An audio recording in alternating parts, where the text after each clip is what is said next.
राजाओं का पहला ग्रंथ अध्याय 21। नाबोत की दागबारी।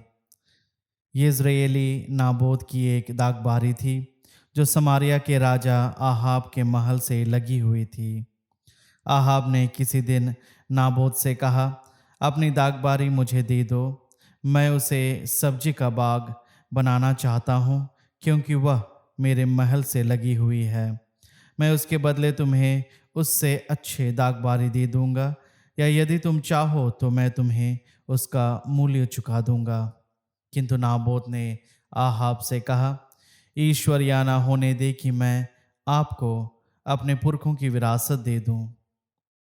आहाब उदास और क्रोध होकर अपने घर चला गया, क्योंकि यिज्रेली नाबोत ने उससे कहा था, मैं तुम्हें अपने पुरखों की विरासत नहीं दूंगा। उसने अपने पलंग पर लेटकर मुंह फेर लिया और भोजन करने से इनकार कर दिया। उसकी पत्नी यज्रेबेल ने उसके पास आकर पूछा, आप क्यों उदास हैं और भोजन करना नहीं चाहते हैं? उसने उत्तर दिया, मैंने यिज्रेली नबोत से कहा, रुपया लेकर मुझे अपनी दागबारी दो, या यदि तुम चाहो तो मैं उसके बदले तुमको एक दूसरी दागबारी दे दूंगा। उसने उत्तर में कहा, मैं आपको अपनी दागबारी नहीं दूंगा। इस पर उसकी पत्नी यज्रेबेल ने कहा, वाह, आप इज़राइल के कैसे राजा हैं! उठकर भोजन करें और प्रसन्न हो। मैं आपको यज्रेली नाबोत की दागबारी दिलाऊंगी। उसने आहाब के नाम से पत्र लिखे, उन पर उसकी मुहर लगाई और उन्हें नाबोत के नगर में रहने वाले नेताओं और प्रतिष्ठित लोगों के पास भेज दिया। उसने पत्रों में ये लिखा, उपवास घोषित करो और लोगों की सभा में नाबोत को प्रथम स्थान पर बैठाओ। तब उसके सामने दो गुंडों को बैठा दो, जो उस पर यह अभियोग लगाए कि उसने ईश्वर और राजा को अभिशाप दिया है। इसके बाद उसे नगर के बाहर ले जाकर पत्थरों से मरवा डालो। नाबोत के नगर में रहने वाले नेताओं और प्रतिष्ठित लोगों ने इज़राइल के उस आदेश का पालन किया जो उनके पास भेजे हुए इज़राइल के पत्रों में लिखा हुआ था। उन्होंने उपवास घोषित किया और लोगों की सभा में नाबोत को प्रथम स्थान पर बैठाया। इसके बाद दो गुंडे आए, नाबोत के सामने बैठ गए और यह कहते हुए लोगों की सभा में नाबोत के विरुद्ध साक्ष्य देने लगे, नाबोत ने ईश्वर और राजा को अभिशाप दिया है। लोगों ने नाबोत को नगर से बाहर ले जाकर पत्थरों से मारा और वह मर गया। इसके बाद उन्होंने इज़राइल के पास यह कहला भेजा, नाबोत को पत्थरों से मारा गया और उसका देहांत हो गया है। इज़राइल ने ज्यों ही सुना कि नाबोत पत्थरों से मार डाला गया है, वह आहाब से बोली, उठिए और यिज्रेल नाबोत की दागबारी को अपने अधिकार में कर लीजिए। जो नाबोत दाम लेकर आपको अपनी दागबारी नहीं देना चाहता था, वह अब जीवित नहीं रहा, वह मर चुका है। यह सुनकर कि नाबोत मर चुका है, आहाब तुरंत यिज्रेली नाबोत की दागबारी को अपने अधिकार में करने के लिए चल पड़ा। एलिया और आहाब। इसके बाद तिशबी एलिया को प्रभु की वाणी यह कहते हुए सुनाई पड़ी, समारिया में रहने वाले इज़राइल के राजा आहाब से मिलने जाओ, वह नाबोत की दागबारी में है। वह उसे अपने अधिकार में करने के लिए वहां गया है। उससे कहो, प्रभु यह कहता है, क्या तुम नाबोत की हत्या करने के बाद उसकी विरासत अपने अधिकार में करने आए हो? इसके बाद उससे कहो, प्रभु यह कहता है, जहाँ कुत्तों ने नाबोत का रक्त चाटा, वहाँ वे तुम्हारी भी रक्त चाटेंगे। आहाब ने एलिया से कहा, मेरे शत्रु, क्या तुम फिर मेरे पास आ गए? उसने उत्तर दिया, मैं फिर आया हूँ, क्योंकि जो काम प्रभु की दृष्टि में बुरा है, तुमने वही करने का निश्चय किया है। इसलिए मैं तुम पर विपत्ति ढाऊंगा और तुम्हें मिटा दूंगा। आहाब के घराने में जितने पुरुष हैं, मैं इज़राइल में से उन सब का अस्तित्व समाप्त कर दूंगा, चाहे वे दास हों चाहे स्वतंत्र। मैंने नाबाट के पुत्र यरोबोआम के घराने और अहिया के पुत्र बाशा के घराने के साथ जो किया है, वही तुम्हारे घराने के साथ करूँगा, क्योंकि तुमने मेरा क्रोध भड़काया और इज़राइल से पाप कराया है। इज़राइल के विषय में प्रभु यह कहता है, यिज्रेल की चारदीवारी के पास कुत्ते इज़राइल को खाएंगे।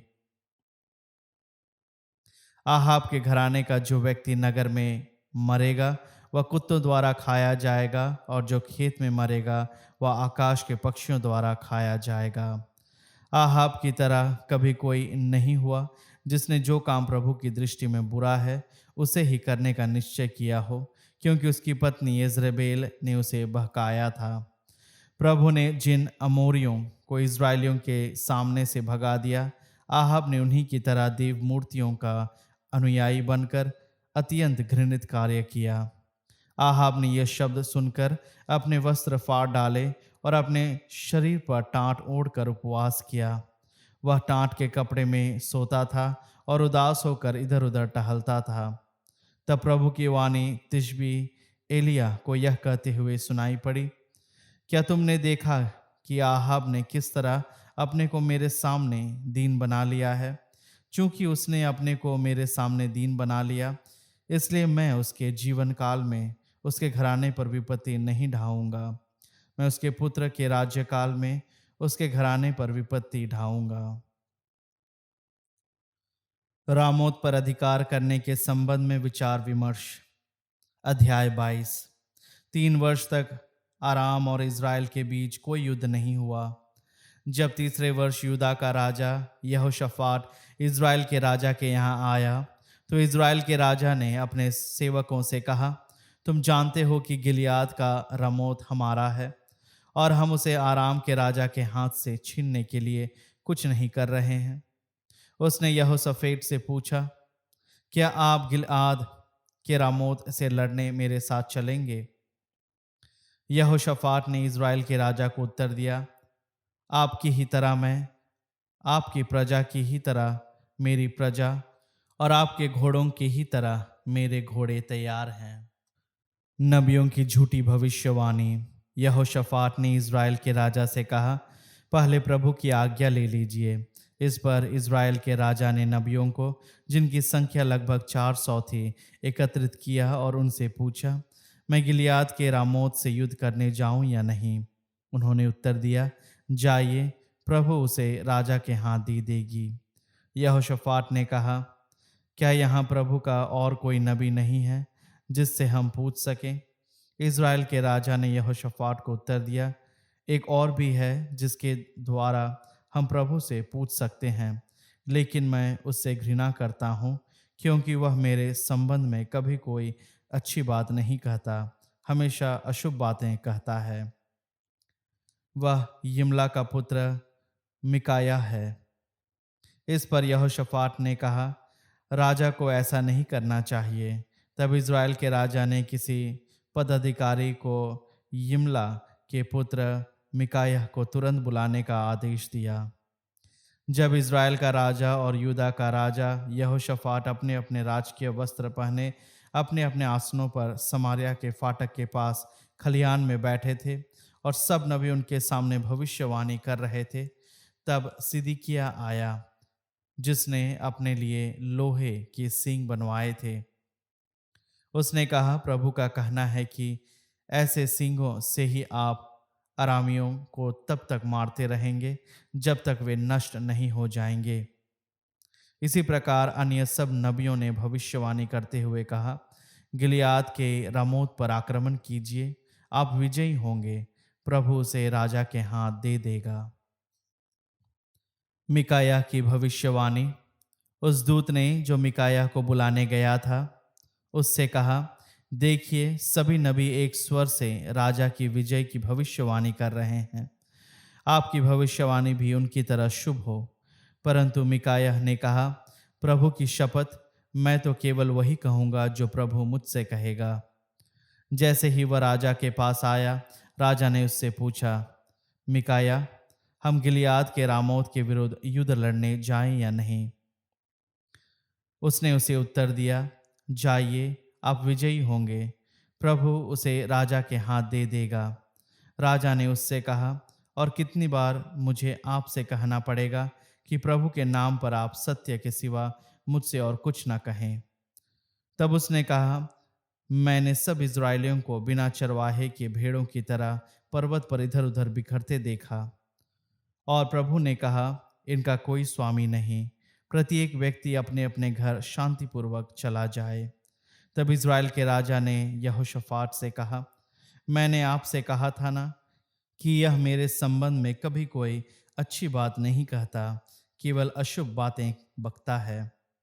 मिकाया ने कहा, अब प्रभु की यह वाणी सुनिए। मैंने प्रभु को उसके सिंहासन पर विराजमान देखा, स्वर्ग के समस्त गण उसके दाहिने और बाएं खड़े थे।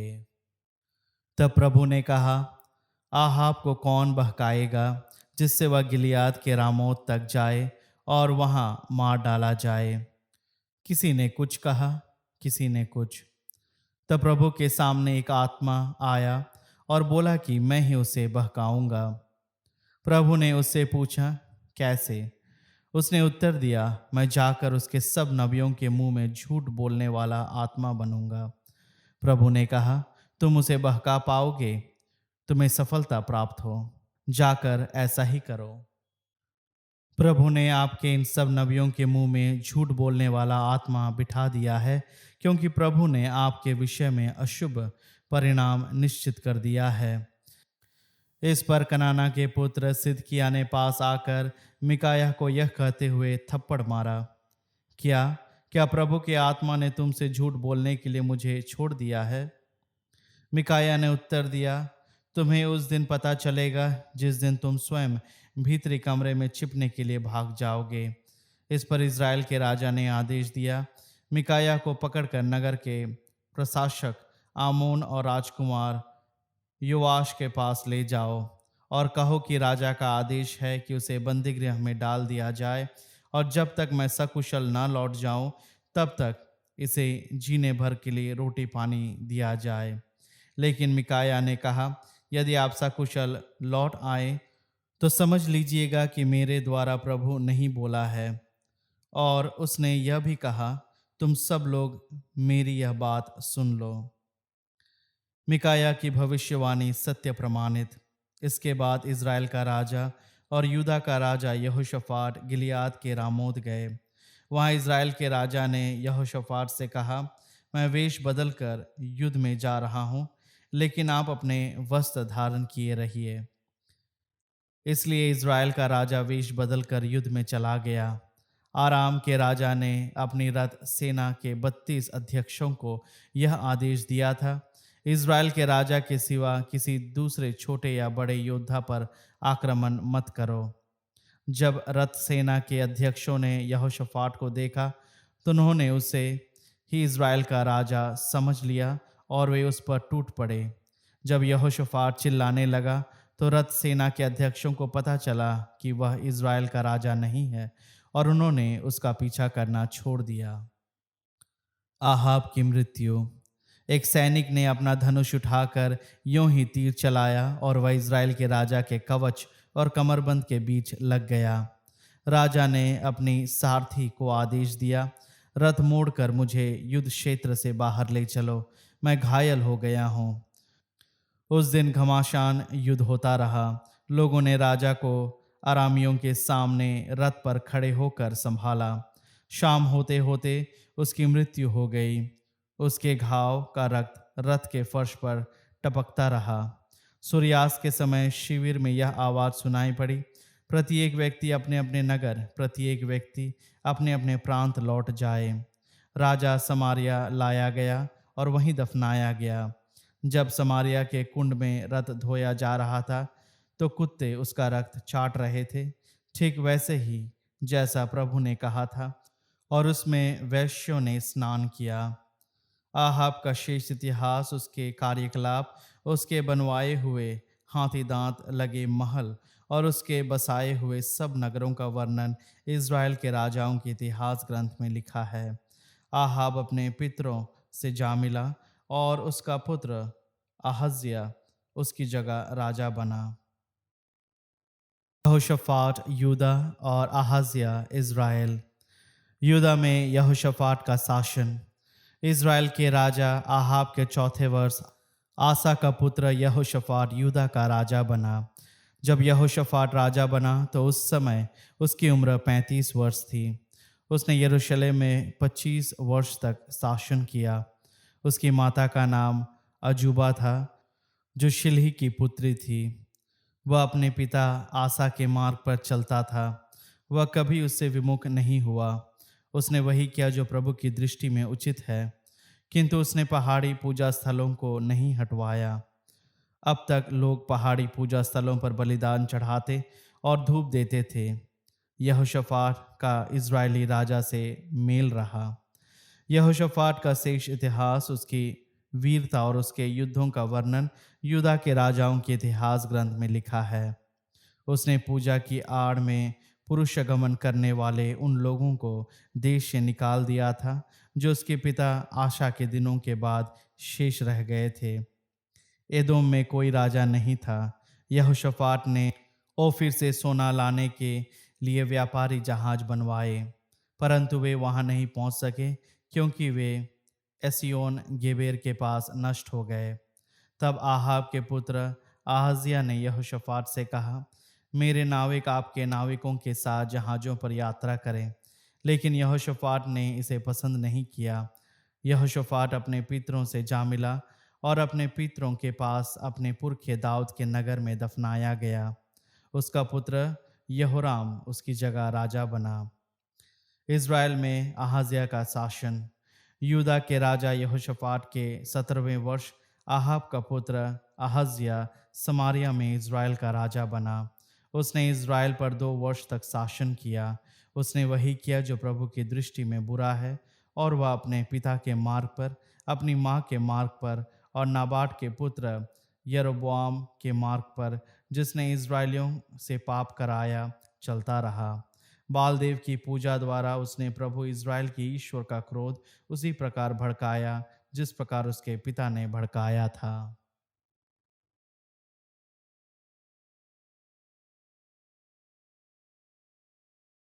सुक्ति ग्रंथ अध्याय 3।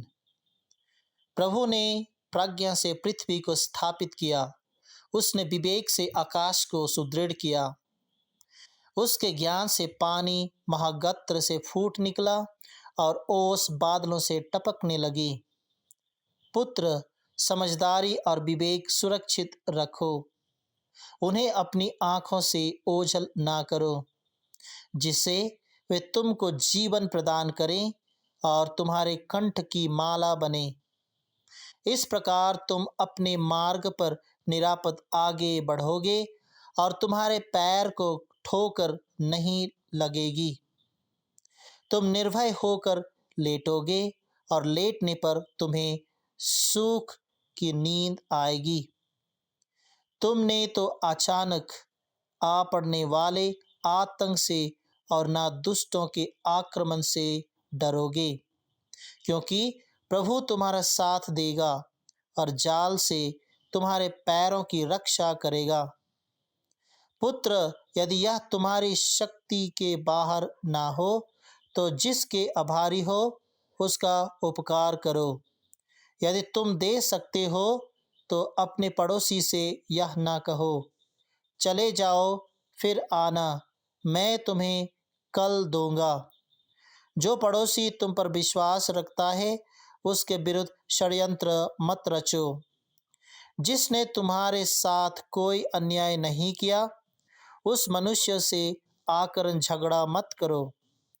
विधर्मी से ईर्ष्या मत करो और उसके किसी मार्ग पर पैर न रखो, क्योंकि प्रभु दुष्टों से घृणा करता और सदाचारियों को अपना मित्र बना लेता है। दुष्ट के घर पर प्रभु का अभिशाप पड़ता है, किंतु वह धर्मी के घर को आशीर्वाद देता है। प्रभु घमंडियों को नीचा दिखाता और दीनों को अपना कृपा पात्र बना लेता है। बुद्धिमान लोगों को सम्मान मिलेगा और मूर्खों का तिरस्कार किया जाएगा।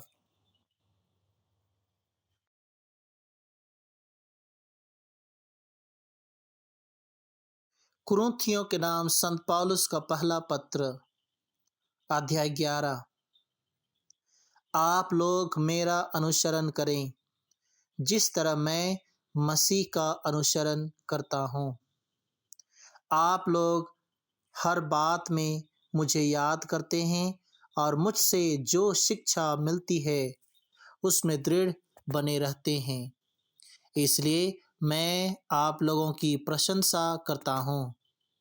फिर भी मैं आपको यह बताना चाहता हूँ कि मसीह प्रत्येक पुरुष के शीर्ष हैं। पुरुष स्त्री का शीर्ष है और ईश्वर मसीह का शीर्ष। जो पुरुष सिर ढांक कर प्रार्थना या भविष्यवाणी करता है वह अपने सिर का अपमान करता है, और जो स्त्री बिना सिर ढके प्रार्थना या भविष्यवाणी करती है वह अपने सिर का अपमान करती है, क्योंकि वह उस स्त्री जैसी है जिसका सिर मुड़ा हुआ है। यदि कोई स्त्री अपना सिर नहीं ढाकती तो सिर मुड़वा ले। यदि कटे हुए केश या मुड़ा हुआ सिर स्त्री के लिए लज्जा की बात है तो वह अपना सिर ढाक ले।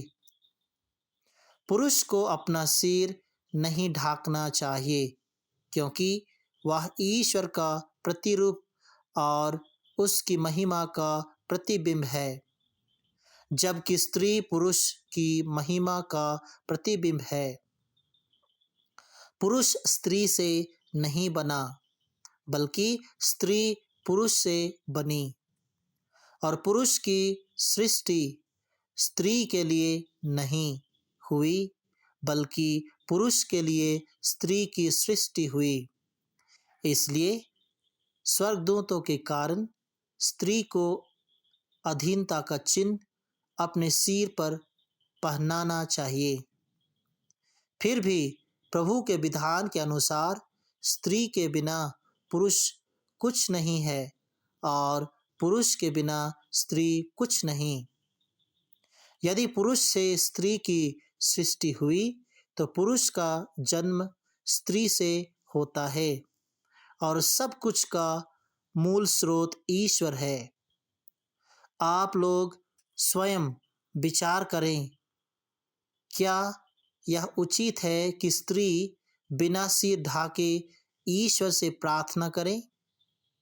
क्या प्रकृति स्वयं आपको यह शिक्षा नहीं देती कि लंबे केश रखना पुरुष के लिए लज्जा की बात है, जबकि स्त्री के लिए यह गौरव की बात है, क्योंकि उसे आवरण के रूप में लंबे केश मिले हैं। यदि कोई इसके विषय में विवाद करना चाहे तो वह यह जान ले कि ना तो हमारे यहाँ कोई दूसरी प्रथा प्रचलित है और ना ईश्वर की कलीसियाओं में ही। प्रभु भोज। मैं ये आदेश देते हुए इस पर अपना असंतोष प्रकट करना चाहता हूँ कि आपकी सभाओं से आपको लाभ से अधिक हानि होती है। पहली बात तो यह है कि मेरे सुनने में आया कि जब आपके यहाँ धर्म सभा होती है तो दलबंदी स्पष्ट हो जाती है, और मैं एक सीमा तक उस पर विश्वास भी करता हूँ। आप लोगों में फूट होना एक प्रकार से अनिवार्य है, जिससे यह स्पष्ट हो जाए कि आप में कौन से लोग खरे हैं। आप लोग जिस तरह सभा के लिए एकत्र होते हैं वह प्रभु भोज कहलाने योग्य नहीं, क्योंकि प्रत्येक व्यक्ति झटपट अपना अपना भोजन खाने में लग जाता है। इस तरह कोई भूखा रह जाता है और कोई जरूरत से ज़्यादा पीता है। क्या खाने पीने के लिए आपके अपने घर नहीं है? या क्या आप ईश्वर की कलीसिया का तिरस्कार करना और दरिद्रों को नीचा दिखाना चाहते हैं? मैं आप लोगों से क्या कहूँ?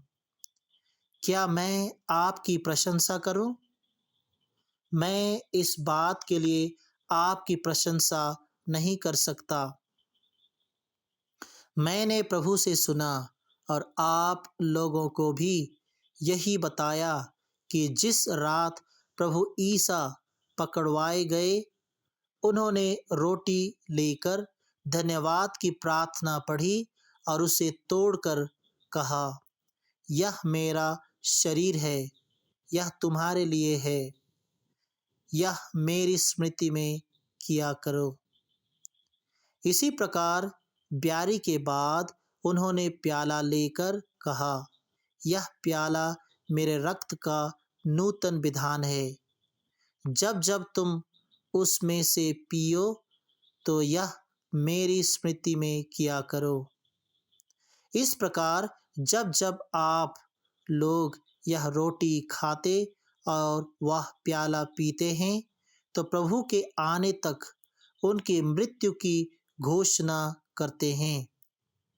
इसलिए जो अयोग्य रीति से वह रोटी खाता या प्रभु का प्याला पीता है, वह प्रभु के शरीर और रक्त के विरुद्ध अपराध करता है।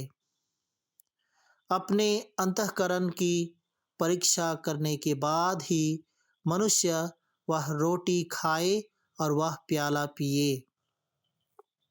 जो प्रभु का शरीर पहचाने बिना खाता और पीता है, वह अपनी ही दंडज्ञा खाता और पीता है। यही कारण है कि आप में बहुत से लोग रोगी और दुर्बल हैं और कुछ लोग मर गए हैं।